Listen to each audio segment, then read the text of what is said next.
autour de Nicolas. Météo. Bon après-midi Marie-Amélie, bon après-midi à tous. Voici le news. Okay, så skal vi ind og se på lejligheden. Den nye lejlighed i Chet, det går derudad fuld knald på. Jeg har taget fri fra arbejde en eftermiddag for at kunne gå ind og se, hvordan det går, holde øje med tingene.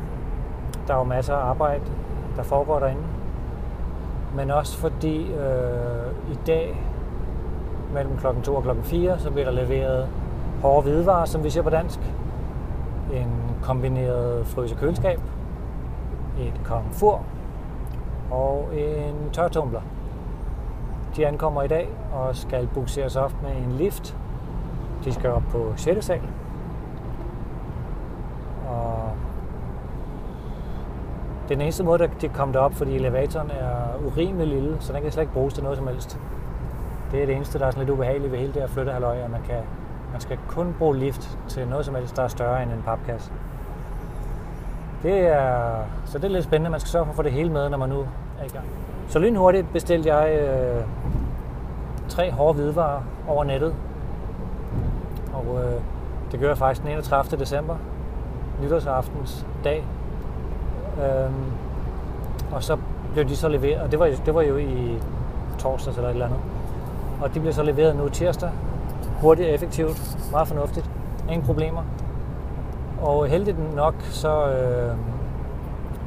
kommunen, de giver jo noget økonomisk støtte, hvis man gør ting, som er bæredygtige. En af de ting, de giver, hvis man isolerer sit hus, eller sætter solvarme op, eller bedre ventilation, og så videre, så videre. Men de giver også penge, hvis man køber hårde hvidevarer, som har det gode miljømærke, altså A+, eller hvad det hedder. Så jeg har sørget for at købe ting, som har den rigtige mærkning. Så jeg får 250 euro tilbage. Det er fint nok. Jeg skal køre bil nu, så det ikke går galt. Fordi kommunen, eller hvad hedder det, byen, Bruxelles, har besluttet, at de vil stoppe med at give det her tilskud på hårde hvidevarer fra 1. januar 2016. Så det er jo perfekt, at jeg får lige scoret en pæn, klækkelig rabat der.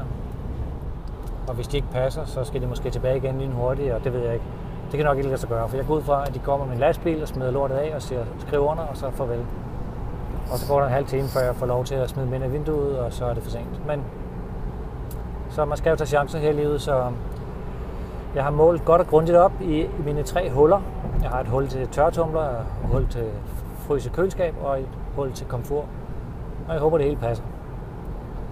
Jeg er jo ikke en byggemester som visse andre, så jeg ved ikke noget om det her. Jeg prøver mig frem med min fulde hjernekapacitet, og så må vi se. I dag er en af disse små test, hvor vi skal se, om det går i orden. Så lad os da vende kameraet og kigge på, hvordan det er at køre ind til vores lejlighed. Ups, der er noget galt her med lyset, eller med billedet, så det fikser vi lige. Og der kunne vi i den der. Nu mistede vi lige forbindelsen, men nu er den kommet tilbage igen. Og så kører vi. Vi er kommet helt ind i Chet nu. Vi er kommet af motorvejen. Og vi er inde i Chet by, eller hvad man siger. Kæmpe bus, der lige skal ud. Ui, stor bus. Det har de jo med at være. Jeg kører sådan lidt på rygmarven lige nu, fordi det er jo lige 200 meter fra, hvor Marie-Louise familie bor, så jeg har kørt her mange gange, så jeg egentlig kører lidt forkert. Rødt lys, grønt lys, grønt lys. Hernede bor de. Den der vej. Ja, det kunne I ikke se. Så vi kører videre over til lejligheden. Og ja, der er jo blevet lavet en masse ting der. Gulvene er kommet op. 2 vægge er røget ned. Og dermed også 2 døre er røget ned, som skal sættes op igen. Væggene er blevet fuldstændig afpudset for gammel, tapet, siger man jo på dansk. Det skal skraves endnu mere af.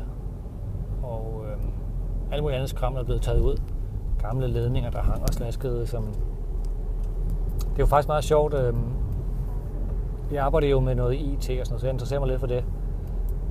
Og så kommer vi ind i sådan en lejlighed, hvor man så kan se, der har man virkelig prøvet at tænke futuristisk i sådan en lejlighed, så man har sagt, okay, vi skal have indlagt, vi skal have sat telefonstik ind i alle rummene. Det er fedt. Det er super fedt, fordi så kan man få telefon i alle rummene. Men nu om dagen, så har vi jo trådløs telefon. Der har man måske bare en forbundet telefon, eller en lille maskine, der står og sender et trådløst signal ud i hele lejligheden. Så har man ikke brug for alle de der stik længere, og ikke har brug for alle de ledninger længere. Så dem rev jeg ud. Væk med alle dem. Så sparer man det. Så har de også tænkt, at vi skal også have tv i alle rummene, eller i hvert fald nogle af rummene. Så har de også trukket ledninger rundt fra tv-kabel hele vejen rundt i 2-3 forskellige rum. Igen, det var sikkert meget smart for 10 år siden, eller et eller andet, 15 år siden.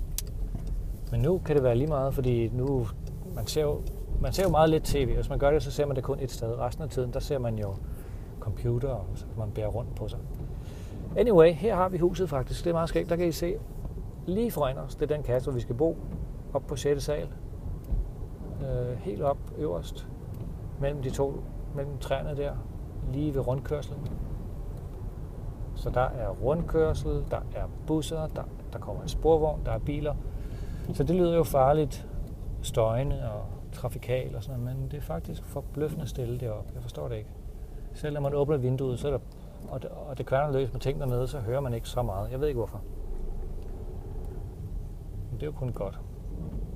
Så man har sporvogn og bus lige ved siden af, hvilket jo også er fantastisk fint.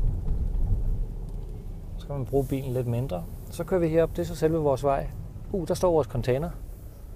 Der var vores container der, som vi skal bruge. Og der er vores lift. Det hele er ved at komme på plads. Det er dejligt. Så det her er så Rue Duisburg 64. Hedder det jo på officielt fransk. Så vi skal parkere. Og så parkerer vi herind. Og så skal vi ind og hilse på gutterne, som arbejder løs. Og få penge for det.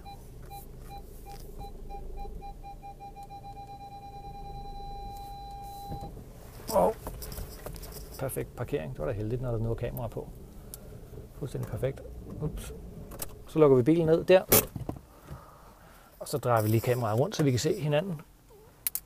Brillerne af. Sikkerhedsselen af. Og mit hår, det ligner jo helt vanvid, som sædvanligt. Det er jo dejligt at have stort hår. Nå, så skal vi bruge den her over. Det er jo parkeringsskiven, ellers så får jeg bøde. Jeg har ikke noget parkeringskort endnu. Klokken er 13:10. Der. Sådan. Vi skal have nøglen ud. Der. Så skal vi have de her ting med. Og en dåse juice. Så skal vi lægge der.